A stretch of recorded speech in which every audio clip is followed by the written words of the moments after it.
Tamil cinema ഈ വർഷം കണ്ട ഏറ്റവും വലിയ പ്രൊമോഷനിൽ പുറത്തിറങ്ങിയ ചിത്രമായിരുന്നു കങ്കുവ. 2.5 വർഷത്തിന് ശേഷം തിയേറ്ററിലെത്തുന്ന സൂര്യ ചിത്രമെന്ന നിലയിൽ ആരാധകരും പ്രതീക്ഷയോടെ കണ്ടിരുന്നൊരു ചിത്രമായിരുന്നു കങ്കുവ. ലോകമെമ്പാടും 10,000-ത്തിലധികം സ്ക്രീനിൽ പ്രദർശനത്തിനെത്തിയ ചിത്രം ഈ വർഷത്തെ ഏറ്റവും വലിയ പരാജയമായി മാറി. ആദ്യ ഷോ അവസാനിച്ചപ്പോൾ മുതൽ മോശം പ്രതികരണമായിരുന്നു ചിത്രത്തിന് ലഭിച്ചിരുന്നത്. നവംബർ 14-ന് പുറത്തിറങ്ങിയ ചിത്രം കഴിഞ്ഞ ദിവസം തിയേറ്ററുകളിൽ നിന്ന് പൂർണ്ണമായും പ്രദർശനം അവസാനിപ്പിച്ചിരുന്നു. റിലീസിന് മുൻപ് 2,000 കോടി കളക്ഷൻ ലഭിക്കുമെന്ന് നിർമ്മാതാവ് ജ്ഞാനവേൽ രാജ അവകാശപ്പെട്ടിരുന്നു. ചിത്രത്തിന് ആകെ നേടാൻ സാധിച്ചത് വെറും 107 കോടി രൂപ മാത്രമാണ്.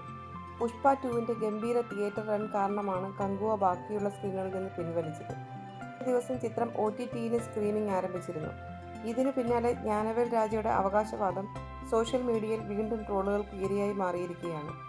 2,000 കോടിക്ക് വെറും 1,893 കോടിയുടെ കുറവ്. ഇനി വെറും 1,893 കോടി മാത്രമേ നേടാനുള്ളൂവെന്നാണ് പലരും പരിഹസിക്കുന്നത്.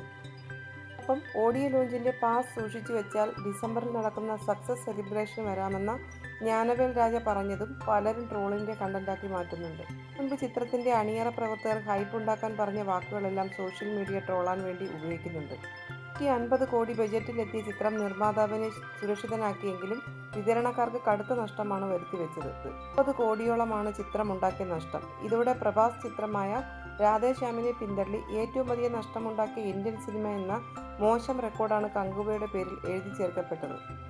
കുറച്ചു കാലമായി തിയേറ്റർ ഹിറ്റില്ലാത്ത സൂര്യയുടെ തിരിച്ചുവരവ് കങ്കുവയിലൂടെയാകുമെന്ന് പ്രതീക്ഷിച്ച ആരാധകർക്കും ചിത്രത്തിന്റെ പരാജയം വലിയ ആഘാതം നൽകി. Studio green productions, UV creations എന്നിവയുടെ ബാനറിൽ ജ്ഞാനവേൽ രാജ, വംശി കൃഷ്ണ റെഡ്ഡി എന്നിവർ ചേർന്നാണ് ചിത്രം നിർമ്മിച്ചത്.